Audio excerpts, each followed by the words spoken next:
Kita mungkin sering dengar kalau sehat itu nggak cuma sehat secara fisik aja, tapi juga sehat secara mental. Sebagian besar ya kita mungkin juga udah tahu cara biar kita bisa sehat secara fisik tuh gimana. Entah itu dengan makan makanan bernutrisi, minum air putih, olahraga, gitu ya. Atau mungkin mengkonsumsi vitamin.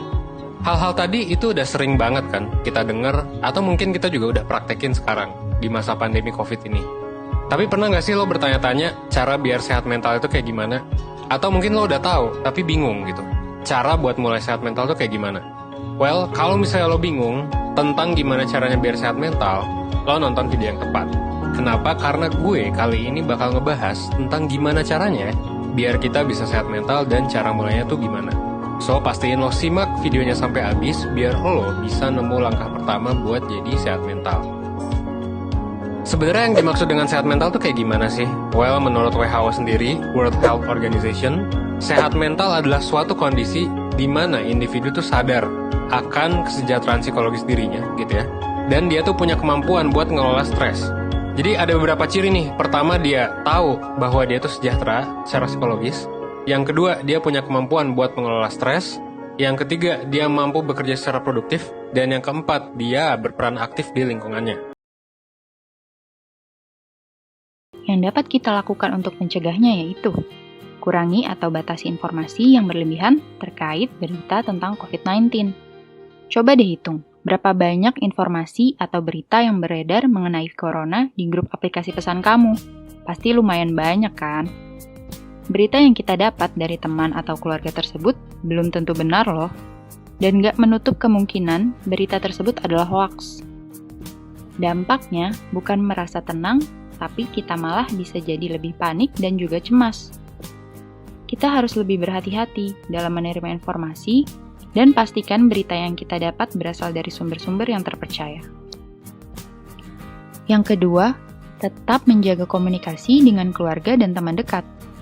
Di rumah aja bukan berarti membuat kita menjadi makhluk antisosial. Kita bisa saling bercerita dan mendengarkan perasaan atau suasana hati sesama anggota keluarga. Selain itu, kita dapat memanfaatkan teknologi untuk berkomunikasi dengan teman atau kerabat secara online dan saling berbagi berita baik. Hal ini bisa membuat suasana hati kita menjadi nyaman dan lebih tenang. Yang ketiga, terapkan pola hidup sehat. Hal ini dilakukan dengan cara makan makanan bergizi seimbang, jaga pola tidur minimal 6 jam sehari, dan berolahraga secara teratur. Meski berada di rumah, kita juga harus tetap aktif kan? Banyak kegiatan yang dapat kita lakukan, contohnya melakukan perenggangan otot atau relaksasi otot progresif, mengatur pernafasan, bermeditasi, atau sekedar melakukan hobi yang kita sukai dan menyenangkan. Yang keempat, hindari konsumsi alkohol, narkoba, dan rokok untuk mengatasi mood yang buruk. Selain bersifat adiksi, alkohol, rokok, dan narkoba sama-sama membawa dampak buruk bagi kesehatan fisik dan mental. Bahkan dapat menyebabkan kematian. Efek positif yang dihasilkan dari ketiga barang tersebut hanyalah bersifat sementara. Dan saat efeknya udah hilang, mood biasanya jauh lebih buruk dari sebelumnya. Maka dari itu, jangan sekali-kali mencobanya ya. Yang kelima, berempati dan tidak mendiskriminasi. Kita bisa mulai dari mengganti kata korban menjadi pejuang yang sedang berusaha sembuh dari COVID-19. Coba bayangkan bagaimana jika keluarga, teman dekat, atau bahkan kita sendiri yang terkena virus corona. Pasti kita juga akan sedih dan gak mau jika ada orang yang memberikan stigma kepada mereka. Jadi, perlakukanlah orang lain seperti kamu ingin diperlakukan.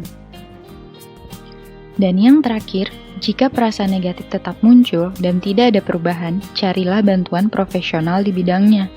Jangan malah dibiarkan dan menjadi berlarut-larut. Jadi, yang harus kita lakukan adalah terus memberi semangat dan dukungan kepada satu sama lain, dalam sikap positif dan optimis. Ingat, masalahmu hanya bersifat sementara dan akan berlalu. Namun Tuhanmu adalah abadi dan kekal. Sampai ketemu di video selanjutnya.